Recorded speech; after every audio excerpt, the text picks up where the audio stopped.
여기서 또 안 웃어? 에. 자, 빛의 이중성 갈게요. 후딱 갈게요. 내용은 조금 어려울 수 있지만 문제는 개 쉽다라는 거.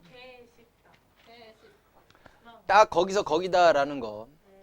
그래서 완자책에 있는 문제랑 이제 추가로 또 주는 이제 학습지 같은 거 좀 풀어보시면 할만하네. 그냥 들으세요. 자, 17세기 후반 서진 읽어주세요. 뉴턴은 빛의 입자설을 주장하였다. 빛은 물체에서 방출되는 미세한 입자이며 집중성과 반사는 빛이 입자이기 때문에 생기는 현상이다. 뉴턴은 입자라고 생각을 했네요. 그 다음에 또 읽어주세요. 하위 헌스는 빛의 파동설을 주장하였다. 빛은 에테르라는 매질에서 전파되는 파동이므로 빛의 반사와 굴절 현상은 화면으로 설명이 가능하다. 네, 에테르 기억납니까? 네. 기억나죠? 네. 그거 실험했던 사람이 누구죠? 몰리. 몰리랑 마이클리스. 마이컬슨과 몰리가 실험을 했죠? 그래서 에테르가 있다, 없다? 없다라는 거 증명했죠? 어쨌든 에테르라는 매질에 의해서 파동으로 전달되기 때문에 반사도 오고 굴절도 해요. 이렇게 설명했네요. 둘이 완전히 상반되네요. 17세기 후반, 그러니까 1600, 뭐 80년, 1670년, 뭐 이럴 때가 되겠죠. 90년. 자, 19세기 초로 갑시다. 자, 우리 아영이가 신입생이에요. 한번 읽어주세요. 영의 빛의 간섭 실험, 빛의 회절 실험과 함께 푸코가 뉴턴의 입자설에 의한 법칙과 달리 물속에서 빛의 속력이 진공중보다 느리다는 것을 측정하였고, 엑스웰이 전자기파의 속력이 빛의 속력과 같다는 것을 입증함으로써 빛의 파동력이 확립되었다. 네, 우리 간섭 현상에서 영의 간섭 실험 했어요, 안 했어요? 했죠. 자, 회절 현상이나 간섭 현상 같은 경우는 파동만 가지고 있다라고 우리가 배웠잖아요, 그렇지? 네. 근데 빛이 간섭 현상이 일어났어? 그럼 무슨 소리야? 파동이네. 뉴턴 틀렸네. 하이언스가 맞았네. 이렇게 되는 겁니다. 또 그 외에도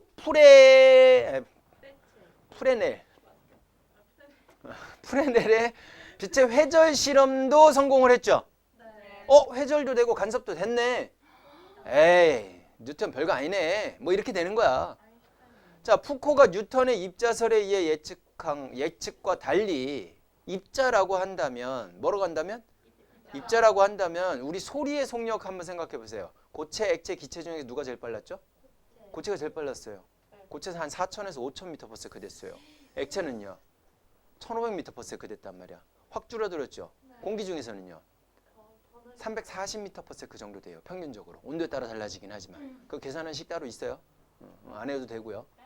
외울 필요도 없어요. 그럼 기체가 제일 느리잖아. 진공에서는 아예 전달도 안 되죠.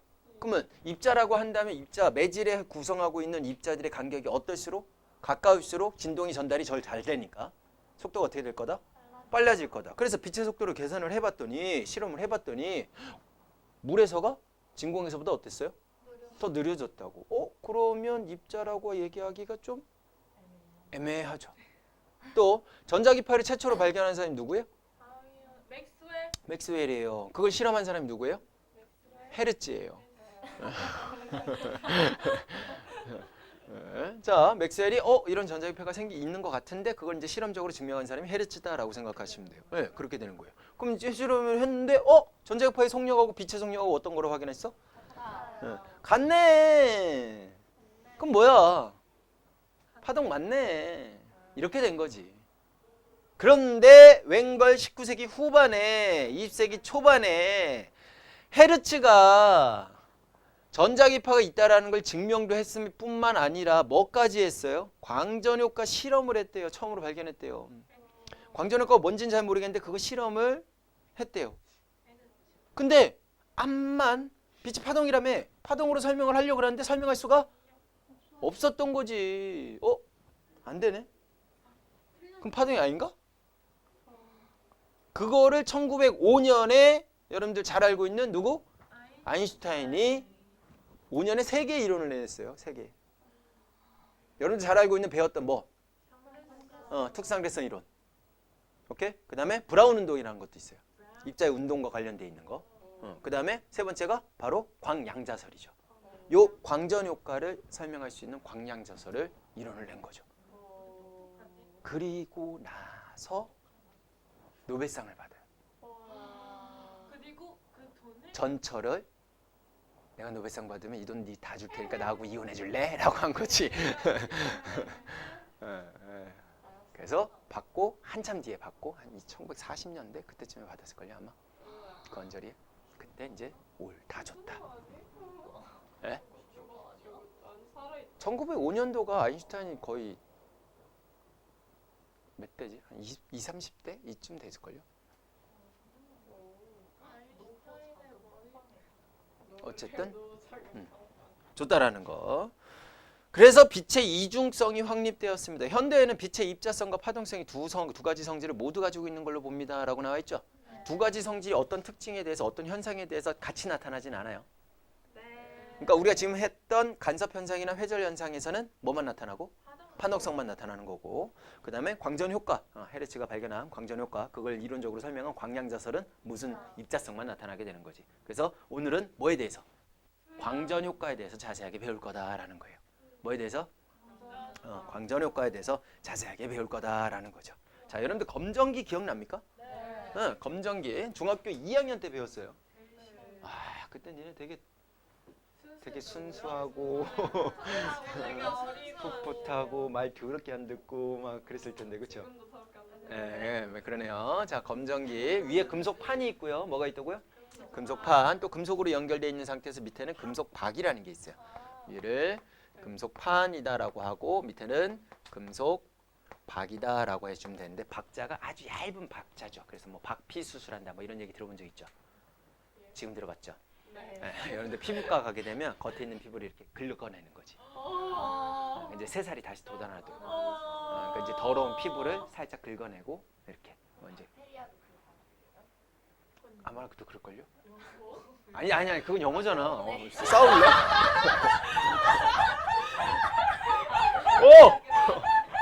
낚일 뻔했어.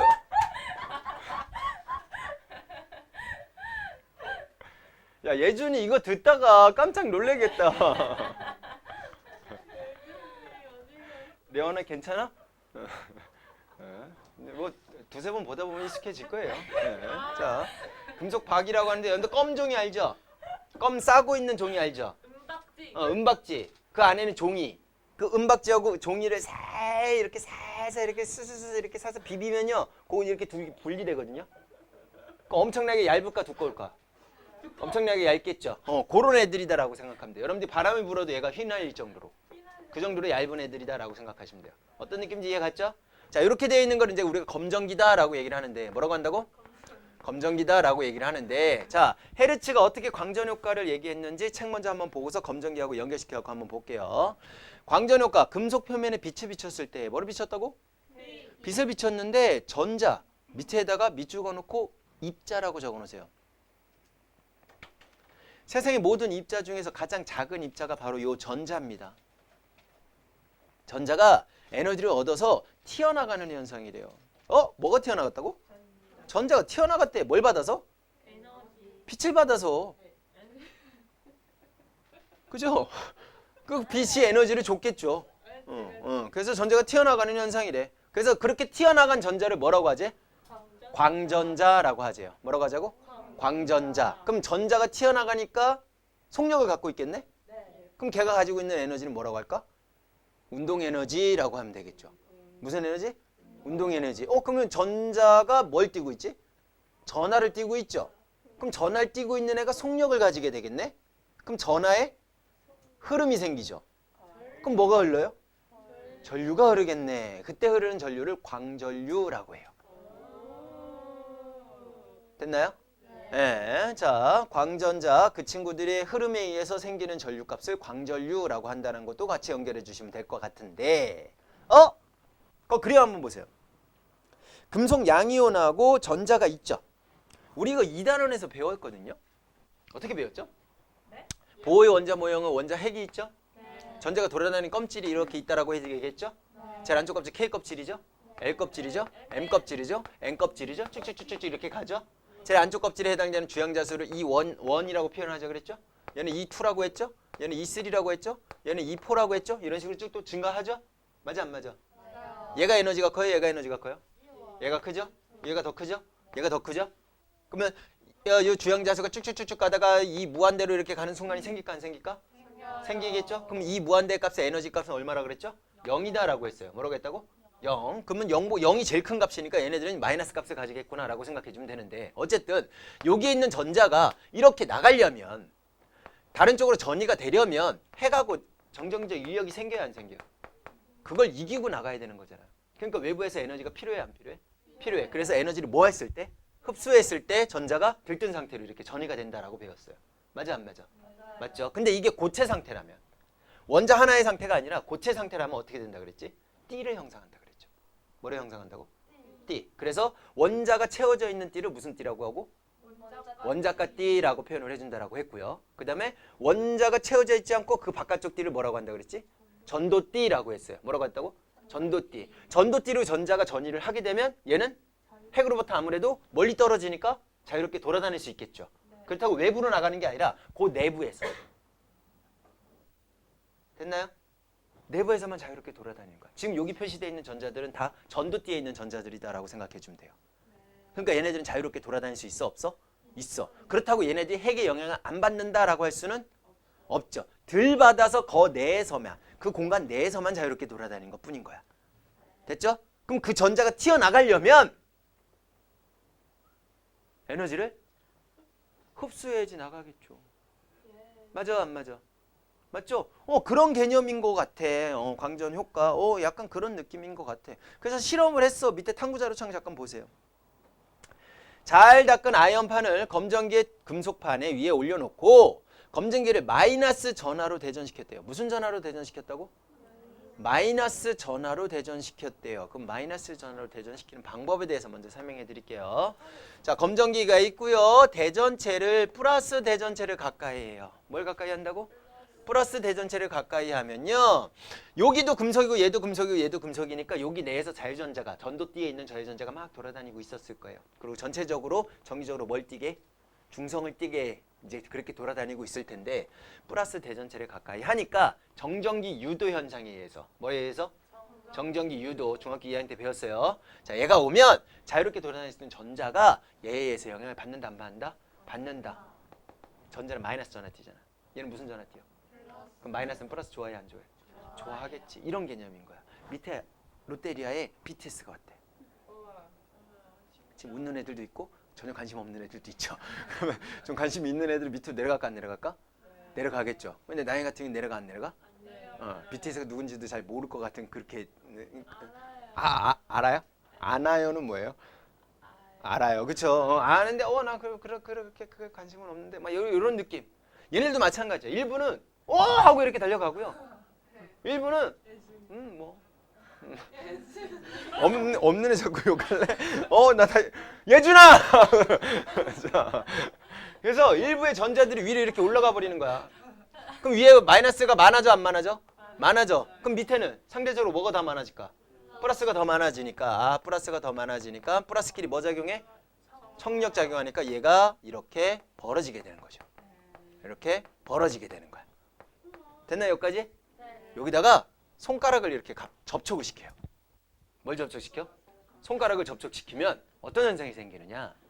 손가락에 있던 전자도 얘 좋아해 안 좋아해? 좋아요. 근데 그 전에 떨어져 있으니까 가고 싶어도 갈 수 있었어 없었어? 없어요. 근데 이렇게 접촉을 시키니까 어쩌나요? 우후 하고 이렇게 누운 거야.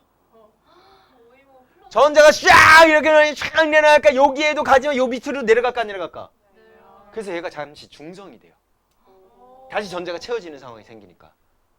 그러다가 동시에 얘네 둘을 치워버리면 결론적으로 손가락에서 이 검정기로 뭐가 넘어왔죠? 전자가 넘어왔죠. 데리고 갔어 안 데리고 갔어? 안 데리고 갔죠. 원래는 정기적으로 중성이었잖아.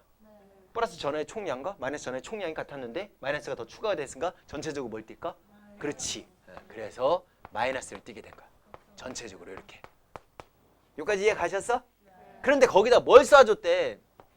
빛을 쏴줬대. 빛을 쏴줬는데 웬걸? 얘가? 오므라드는 거야. 말이 돼? 됐잖아 지금. 그죠?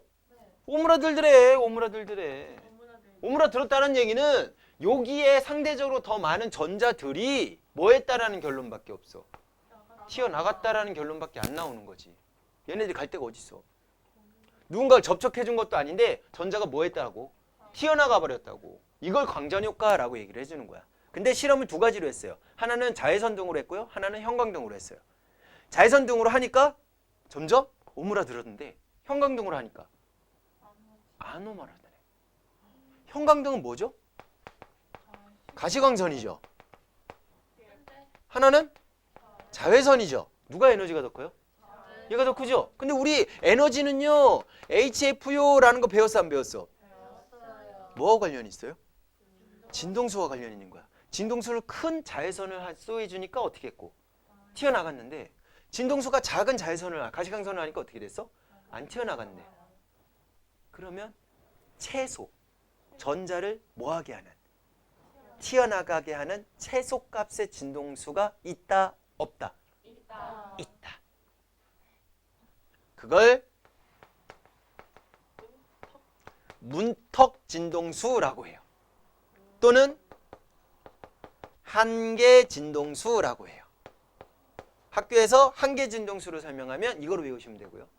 이거로 설명하면 이거로 외우시면 되고, 둘 다 설명하면 둘 다 같이 기억해 두시면 돼요. 어쨌든 광전 효과에서 전자가 튀어나가려면 최소값의 진동수가 필요하다, 안 필요하다? 필요하다. 여기서는 안 튀어나갔고 여기서는 튀어나갔으니까. 그럼 당연히 적외선에서 튀어나갈까, 안 튀어나갈까?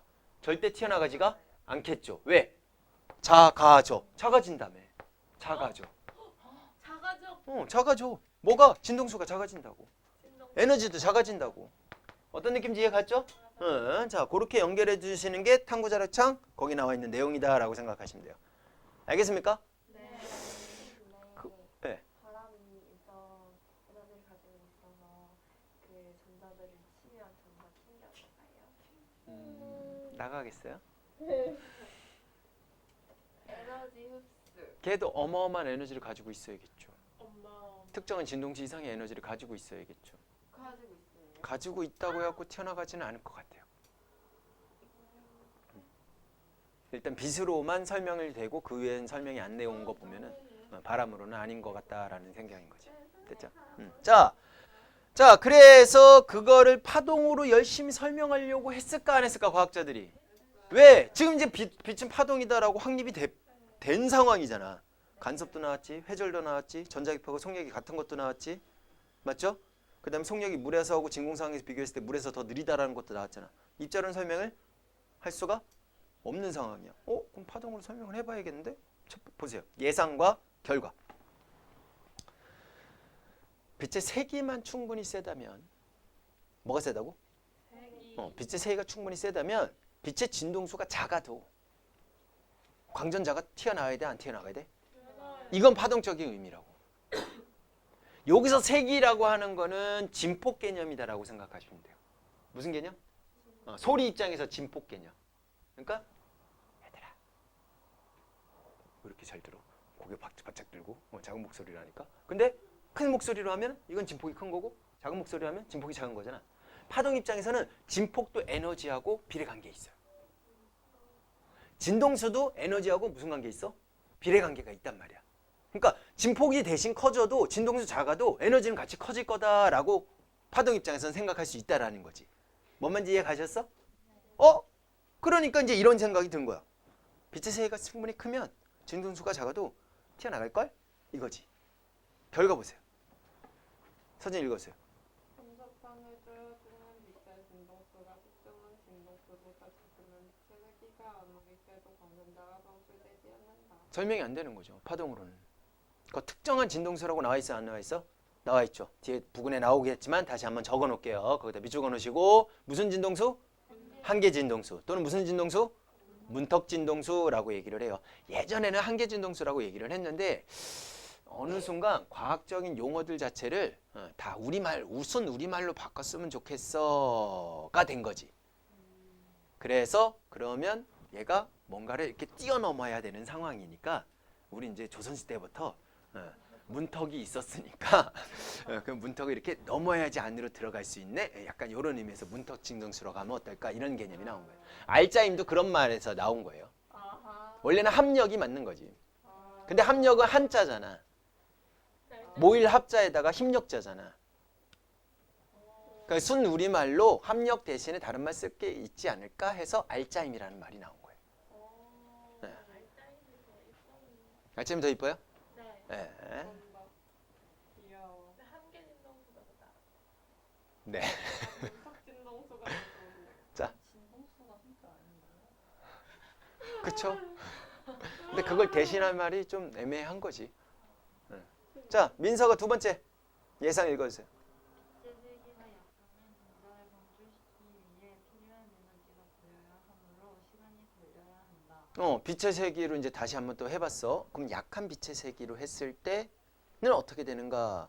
그럼 예상하기로는 에너지가 좀 어느 정도 모아야지 전자가 튀어나갈 것 같으니까 그럼 조금 시간 있다가 또 얘가 튀어나가겠지. 웬걸? 한번 결과도 읽어주세요.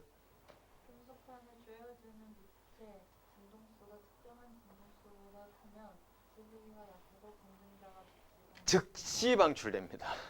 뭐 기다리고 이런 거 없어. 일단 빛의 세기하고는 전혀 상관이 없다는 얘기야.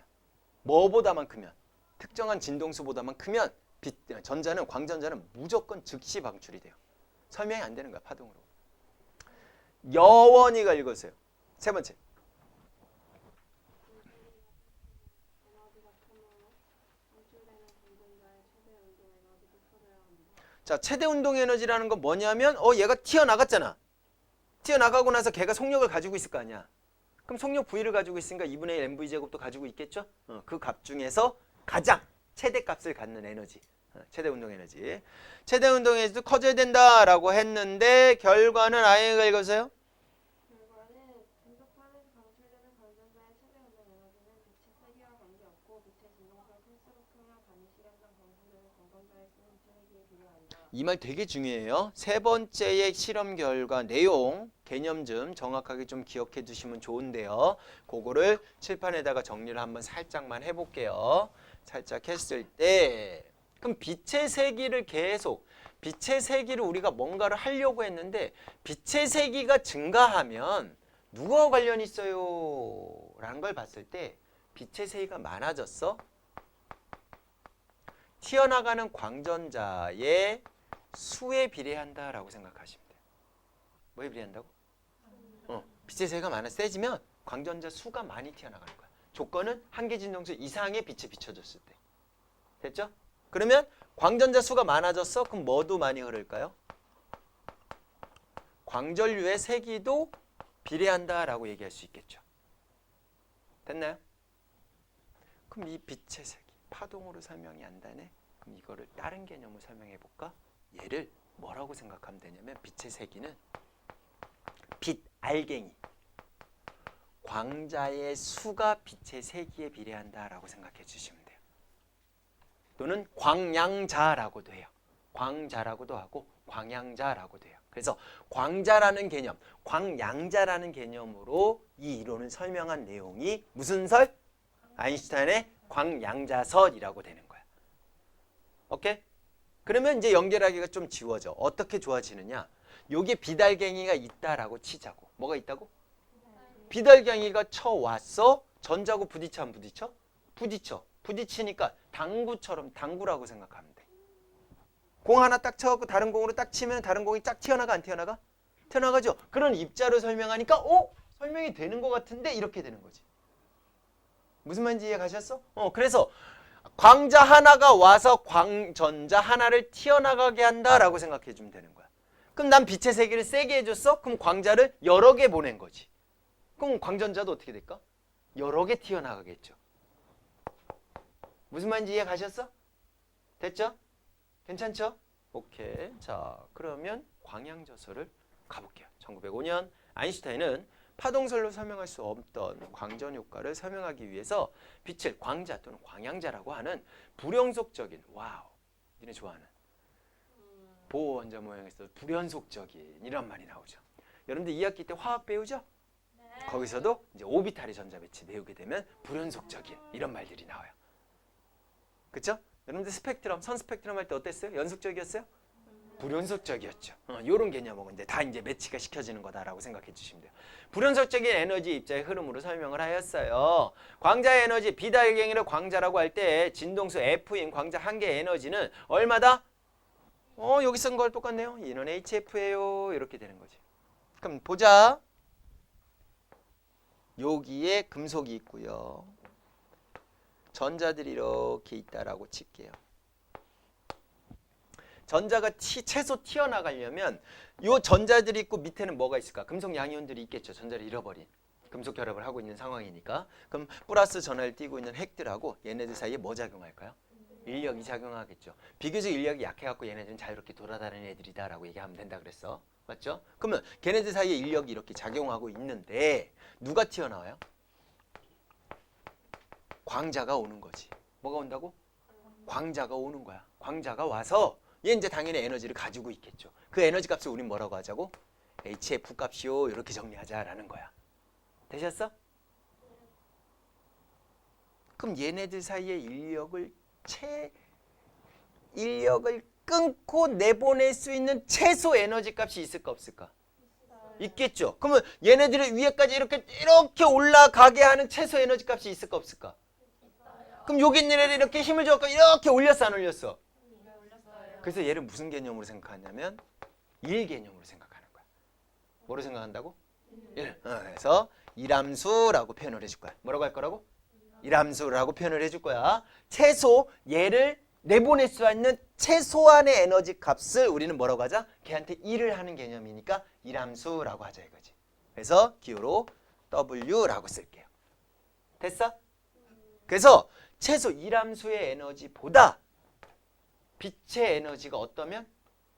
크면 전자는 뭐 한다? 튀어나간다 라고 생각해 주면 되는 거야. 되셨죠? 근데 각 금속마다 특정한 진동수가 있다 그랬어 없다 그랬어? 있다 그랬지. 그럼 요 일함수의 값도 진동수 값으로 표현해 주면 좋을까 안 좋을까? 좋겠네. 그래서 W는 HF 같은 개념으로 F는 F인데 특정한 진동수니까 제로 값을 이렇게 붙여줄게요. 그래서 요 친구 F0가 뭐가 된다? 한계 진동수 또는 무슨 진동수? 문턱 진동수가 된다라고 생각해 주시면 돼요. 요거 이해 가셨어? 그러니까 최소 요 값보다는 빛이 보내주는 에너지가 어때면 돼? 조금이라도 더 크면 되는 거야 안 되는 거야? 되는 거죠. 뭔 말인지 이해 가셨어? 딱 같으면 어떻게 될까? 튀어나가고 그냥 말아버리겠죠. 그러니까 그거보다는 조금 더 클 거다라고 계산하면 되겠지. 크면 거기에 있는 광전자는 뭐 할까요? 이동을 하겠죠. 뭘 가져? 속력을 가지겠지. 그럼 속력을 가지면 무슨 에너지를 가질까? 얘네들 다 에너지 개념으로 설명했잖아. 무슨 에너지? 운동 에너지를 가지겠군요. 이렇게 정리가 되는 거야. 되셨어? 우리 연력학 열심히 배웠잖아. 서진아, 연력학 제일 법칙이 뭐야? 갑자기 그지? 연력학 제일 법칙이 뭐야? 뭐라고 했죠? 아, 어떤 기호가 기호가 뭐였죠? 연력학 제2법칙은요. 아니었나요? 전력학 제2법칙. 가역 반응을 배우면서 연력학 제2법칙은 가역 반응이 아니에요라고서 비가역 반응이라고 배웠고요. 주에서 에너지를 주지 않는 한은 얘네들의 에너지의 이동 방향의 흐름은 한 방향으로 정해져 있어요라는 게 연력학 제2법칙이었어요. 그럼 연력학 제1법칙은 뭐죠? 보존? 에너지가 보존된다는 게 연력학 제1법칙이에요. 그래서 연력학 제1법칙에서 Q는 뭐 더하기 W 더하기 델타 U하고 무조건 동일하게 이렇게 같아져야 돼요. 이거 배웠죠. 얘도 똑같은 개념으로 생각하자고. 처음 보내준 에너지, 빛 에너지는 뭐를 하고? 일을 하고 남은 애들이 뭐가 될 거다? 운동 에너지가 될 거예요. 이렇게 정리를 하게 되는 거지. 되셨어? 그럼 운동 에너지에서 식을 정리하면 운동 에너지 EK에 해당되는 값은 뭐에서? 빛이 보내준 에너지 값에서 뭘 빼준 거? 일함수를 빼준 거예요. 이렇게 정리할 수가 있게 되는 거고. 됐죠? 그럼 운동 에너지의 세계 식을 다시 한번 정리했을 때 EK에 해당되는 값은 E가 뭐라 그랬어? HF라 그랬죠? 일함수는 뭐라 그랬어요? HF 제로라고 얘기했죠? 그래 안 그래? 그래서 요렇게도 식을 정리할 수 있군요 라고 여러분들 기억해 두시면 되고. 되셨어? 됐죠? 나 왜 근데 이 식을 보는데 y는 ax 마이너스 b 이런 게 생각이 나지? 예? 희한하네. 진짜 이거. 이 식을 보는데 y는 ax 마이너스 b가 생각이 나네. 몇 차 함수? 1차 함수. 1차 함수가 생각나네. 그럼 얘도 1차 함수로 그래프를 만들어낼 수가 있을까 없을까? 있겠네. 그럼 그래프로 한번 그려보지 뭐. 그래프로 그려보지 뭐. 이렇게 y축에다 뭐 집어넣고요? 운동에너지 집어넣고요. 그렇죠? x축에다 뭐 집어넣어요? 진동수 집어넣고요. 맞죠? h는 뭐예요? 플랑크 상수예요. 플러스 값입니다. 무슨 값? 플러스 값. 그러면 여기에 해당되는 거 요거 뭐예요? 요게? y절편이죠? 뭐가 0일 때? x값이 0일 때 y에 해당되는 값이잖아. 그럼 그 y절편에 해당되는 값이 지금 hf제로죠? 그게 뭐예요? 일함수죠? 그러니까 일함수에 해당되는 값. 여기. 여기에서 h가 무슨 자리에 있어요? 기울기 자리에 있죠? 그럼 h 플러스 값이라 그랬지? 그럼 기울기 이렇게 나오겠죠. 이해가요? 이해가요? 그럼 x절편은 뭐예요? 무슨 값이 0일 때?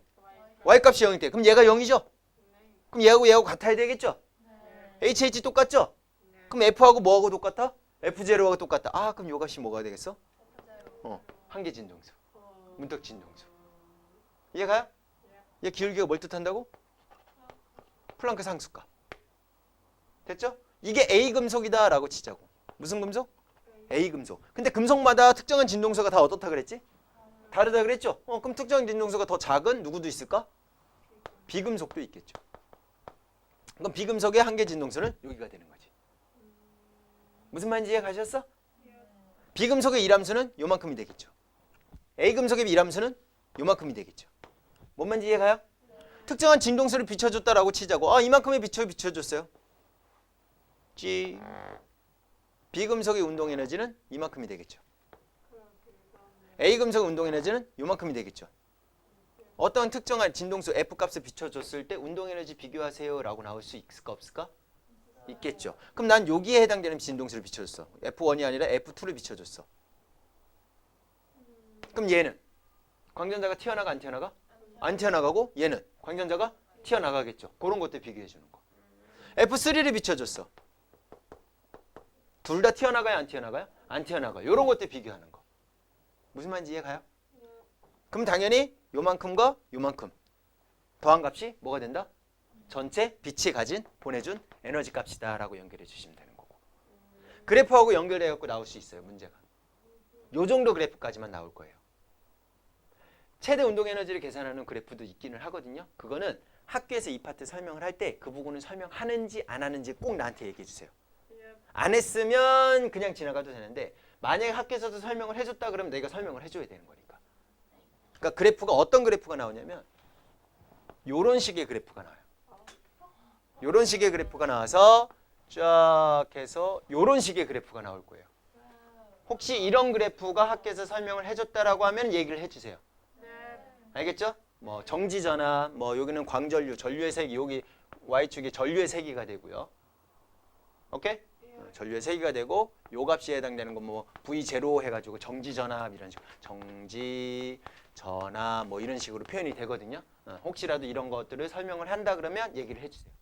그래야지 나도 보충 설명을 해줄 테니까. 오케이? 근데 교과 과정에서는 이게 안 나오거든요. 안 나오니까 지금은 그냥 이런 게 있다라는 것만 연결해 줄게요. 오케이? 오케이? 입자여야지 가능한 거예요. 뭐여야지 가능하다고? 입자여야지 이게 가능하다. 됐나요? 네. 한번 쭉 한번 읽어줄게 볼게요. 광양자설에 의한 광전효과의 해석. 금속의 일함수, 금속 표면에 빛이 비춰졌을 때 전자가 튀어나가게 하기 위해 최소한의 에너지 값을 우린 뭐라고 하지? 금속의 일함수라고 하지. W로 표현할 거고요. F0라고 표현할 거다라고 식으로 한번 좀 적어 놓으세요. 일함수를 HW는 HF0요. F0가 뭐야? 한계 진동수 또는 문턱 진동수다라고 생각하시면 되고, 동그라미 2번 한계 진동수 금속 표면에 전자를 방출시킬 수 있는 빛의 최소 진동수 값이고요. 빛의 진동수가 한계 진동수보다 작으면 광전 효과는 절대 나타나지 않고요. 광전자의 방출 여부는 빛의 진동수에 따라서 무조건 결정된다라고 생각해 주시면 되죠. 어렵지 않죠? 네, 이 정도까지만 이해하시면 돼. 방출되는 광전자의 수 아까 얘기했죠. 비례관계로 여기다 정리했던 거 요 내용 얘기하는 거예요. 빛의 세기는 광자수에 비례하고요. 광자 한 개가 충돌할 때 전자 하나가 댕출되므로 빛의 세기가 세면 셀수록 광전자의 수도 어떻게 된다? 증가한다. 그 옆에 뭐도 적어놓을까? 광전류의 세기도 증가한다라고 적어놓으시면 연결하기가 좀 쉽겠죠. 동그라미 3번에 광전자의 수도 증가한다에다 옆에다가 광전류의 세기도 증가한다라고 얘기해 주시면 된다고. 그렇게 말로 나올 수도 있으니까. 됐나요? 네, 동그라미 4번 갈게요. 방출되는 광전자의 최대 운동 에너지다라고 나와 있어요. 자, 요 최대 운동 에너지, 요 값을 얘기해 주는 거예요. 그런데 튀어나가는 전자들이 운동 에너지가 다 동일한 거는 아니거든. 아니어서 그러면 최대값을 비교하자 이거지. 최대값. 그래서 최대 운동 에너지를 우리가 표시를 해주고요. 진동수가 큰 빛일수록 광자 한 개의 에너지가 크므로 광자로부터 에너지를 얻어 방출되는 광전자의 최대 운동 에너지는 빛의 진동수가 클수록 큽니다. 요 정도만 여러분들이 기억해 두시면 됩니다. 됐습니까? 됐나요? 다음 장 넘기면 선생님 지금 그래프로 그린 거 다시 한번 해석하는 형태로 나와 있고요. 오케이? 딱 봤을 때 기울기가 뭘 뜰 테? 그러면 y좌편이 뭘 뜰 테? x좌편이 뭐 뜰 테? 이런 것들 비교만 해주시면 돼요. 금속마다 기울기는 동일하지만 뭐의 위치? 한계 진동수의 값이 달라질 거니까 평행 이동이 되는 형태로 그래프가 나타나게 될 거야 라는 것만 연결해 주시면 되죠. 됐나요? 그러면 알겠어. 빛이 입자성이라는 것도 알겠어. 그럼 파동성도 가지고 있잖아. 입자성도 가지고 있잖아. 그럼 어떻게 해? 근데 얘네들이 동시에 나타나진 않아. 광전 효과에서는 입자성만 나타나. 간섭이나 회절 현상에서는 뭐만 나타나? 파동성만 나타나. 그럼 어떻게 할까? 그냥 이중성 가졌다라고 하자 이거야. 뭐 가졌다고? 이중성 가졌다라고 하자 이거야. 빛은 이럴 때는 파동, 이럴 때는 뭐? 입자. 이렇게 이중성을 가졌어. 이렇게 정리가 되는 거예요. 알겠습니까? 됐나요? 그러면 그럼 빛만 그럴까? 또 이런 생각이 들지. 그쵸? 빛만 그럴까? 우리 아이 같은 경우는 그런 생각하지. 설마 빛만 그러겠어? 아니겠지. 그럼 우리가 입자라고 생각하는 애들도 혹시 입자성만 갖고 있는 게 아니라 뭐도? 파동성을 갖고 있는 거 아니야? 이런 생각 할까 안 할까? 하겠죠. 응. 그래서 드브로이라는 사람이 누가요? 드브로이가 이런 생각을 했어요. 파동의 대표적인 파장. 누구? 파장.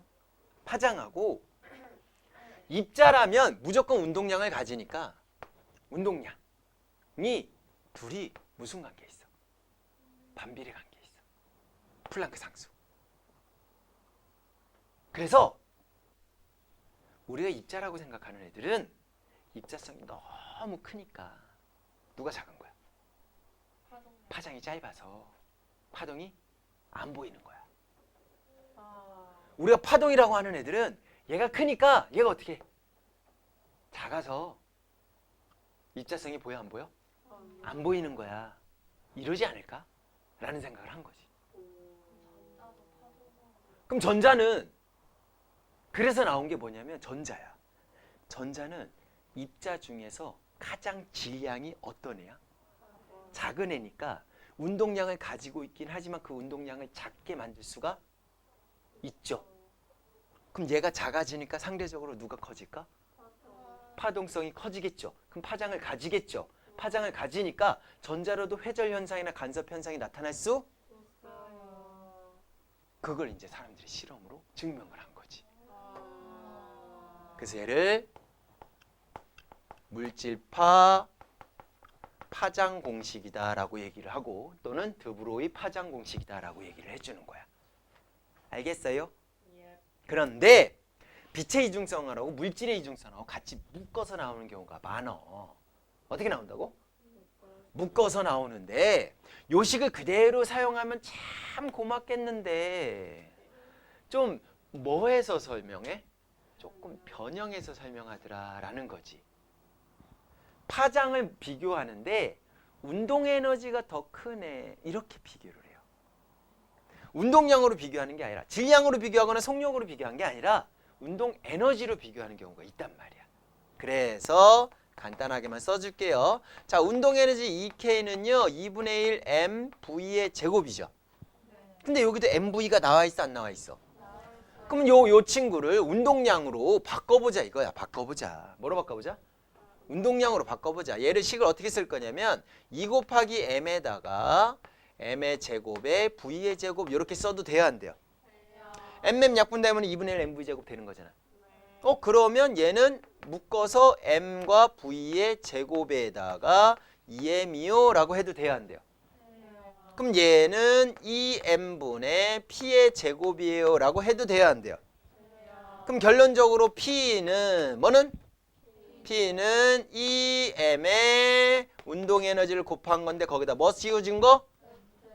그러면 요 식의 루트 2m 운동 에너지 분의 뭐?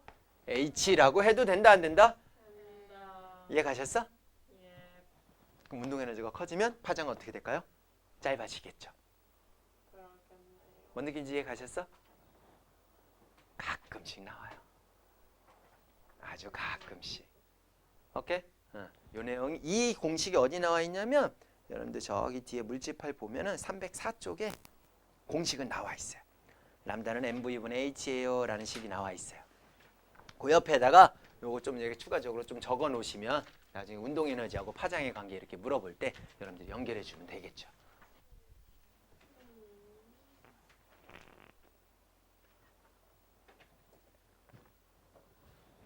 사진 찍어 놓으셔도 되고요.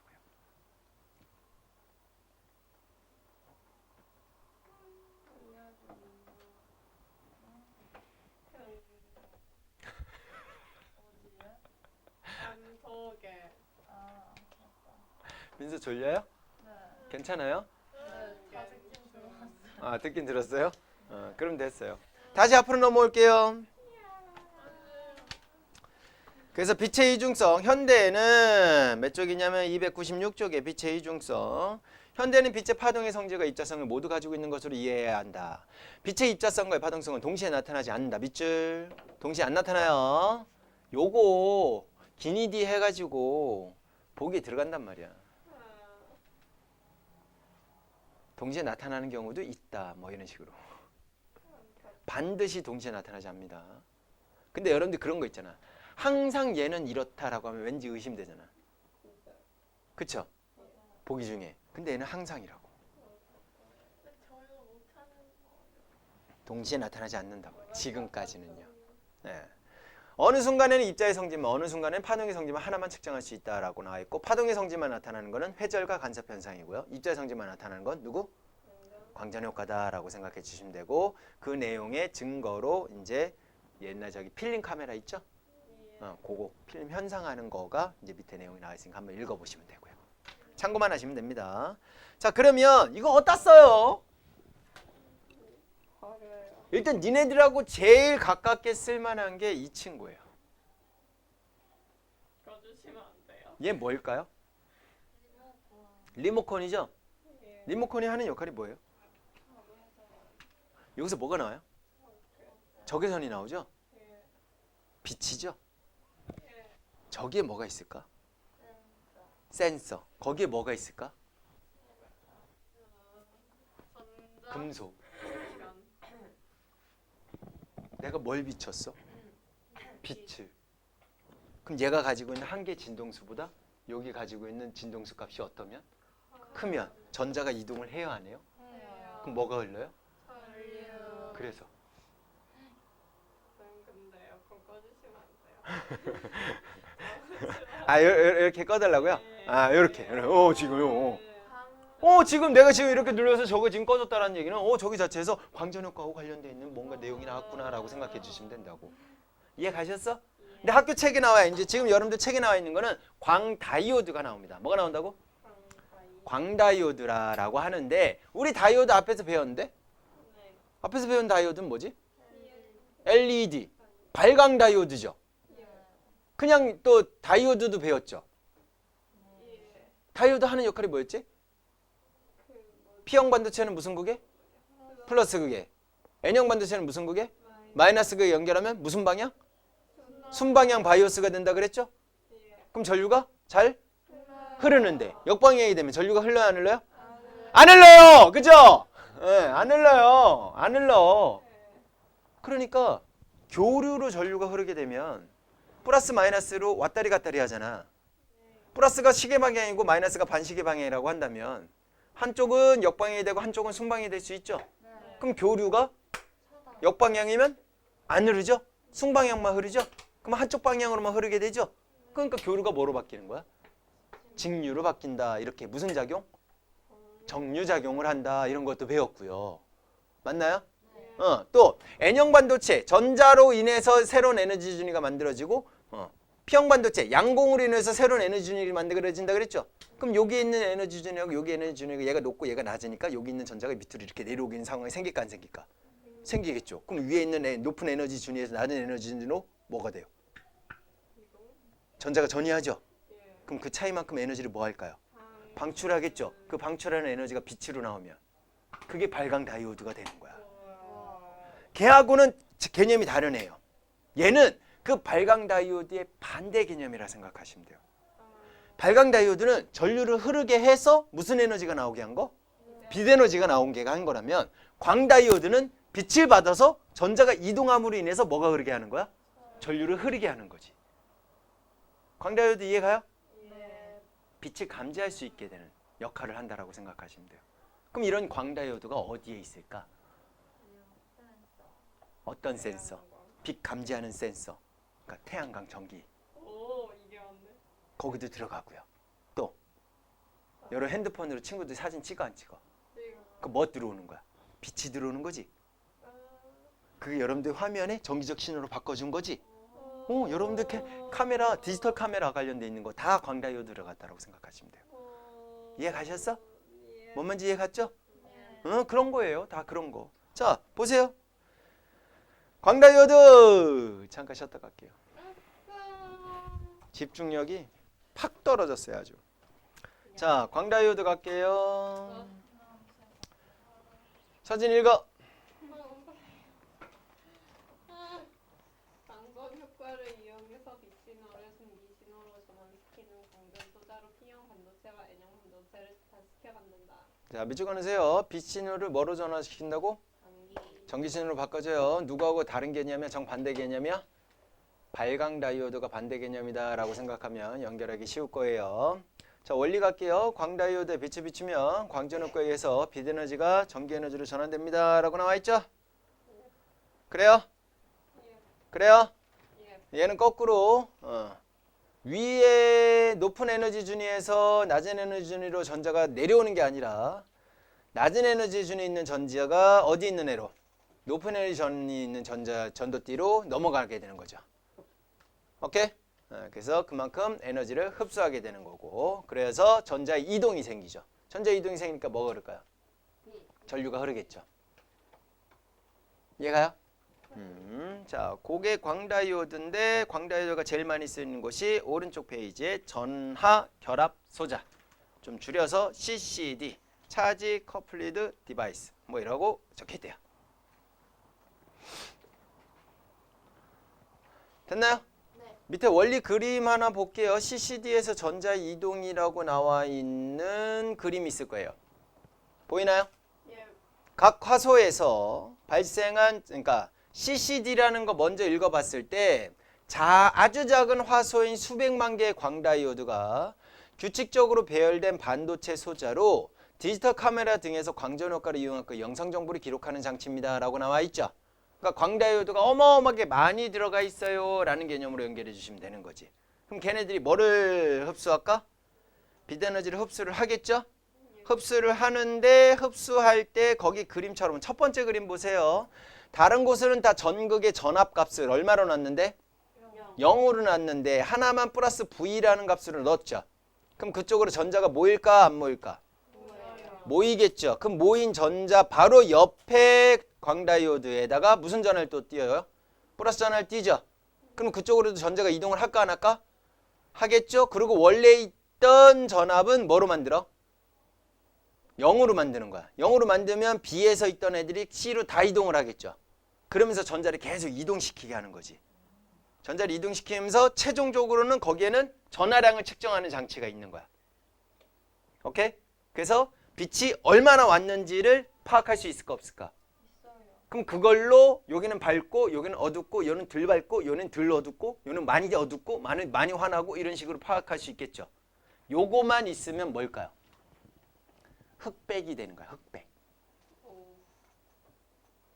니네 카메라로 찍었을 때 흑백으로 찍을 수도 있어요 없어요? 없어요. 필터 있잖아. 필터. 그렇군요. 그 설정 같은 데 들어가면 흑백으로 사진 찍을 수 있잖아. 그런 개념이다라고 생각하면 돼. 근데 우리 일반적으로 흑백으로 많이 찍어요? 컬러로 많이 찍어요? 컬러로 기본 세팅이 되어 있죠. 그럼 컬러로 해야 될 거 아니야. 그럼 컬러는 어떻게 할까?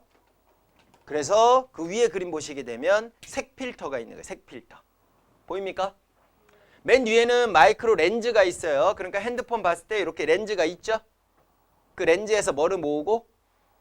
빛을 모으게 되는 거고 그 안쪽에 무슨 필터가 있대? 색 필터가 있어. 색 필터는 세 가지만 있으면 돼. 빛은 어차피 세 가지 색밖에 없잖아. 무슨 색 무슨 색 무슨 색? RGB. 빨간색, 초록색, 파란. 뭐? 그게 꼭 지금 이렇게 꼭 필요했냐?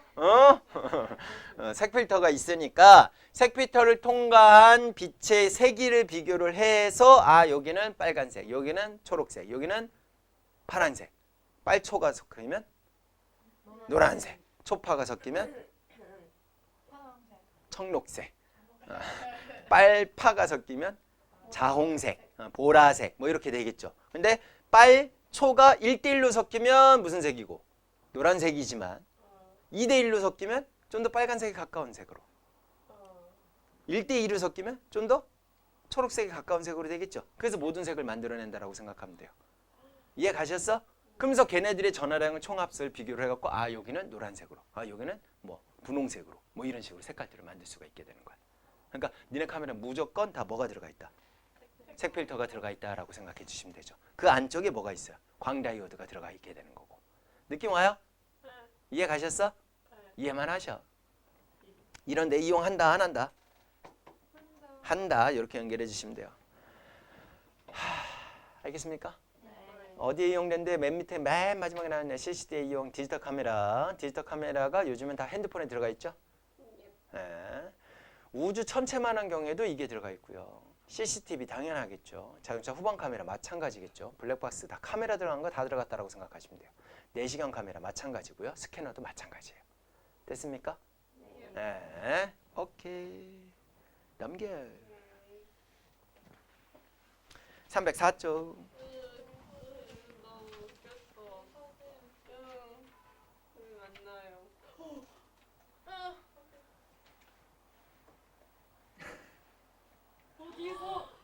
어디서 갖고 왔어? 어디서? 뭔데? 사진영이 어디서 갖고 왔어? 아연쌤 인스타 아니야?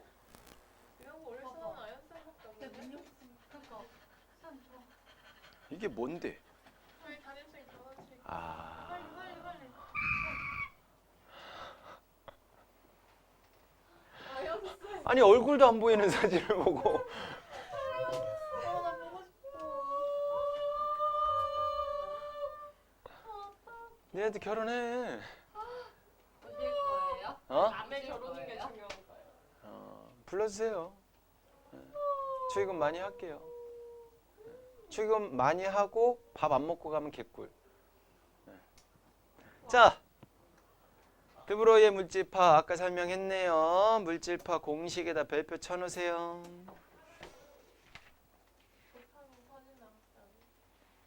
파장과 운동량은 무슨 관계 있어?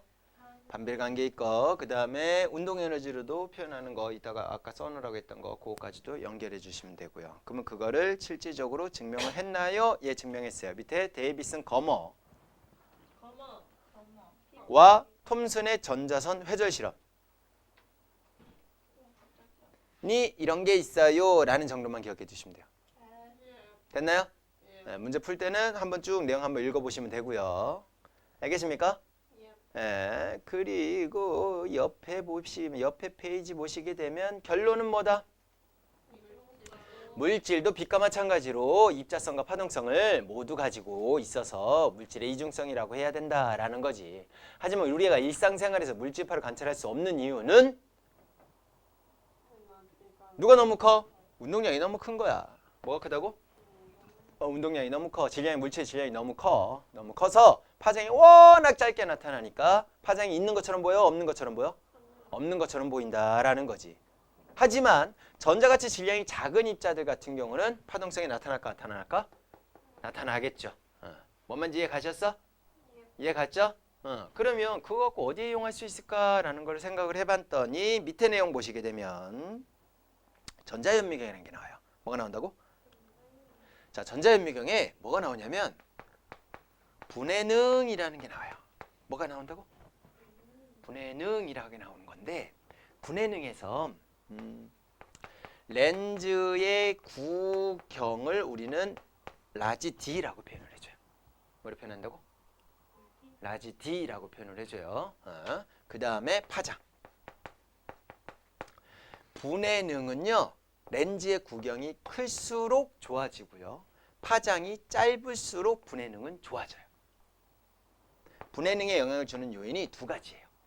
근데 렌즈의 구경, 우리 렌즈의 구경이라는 건 렌즈의 지름을 얘기하는 거라고 생각하시면 돼요.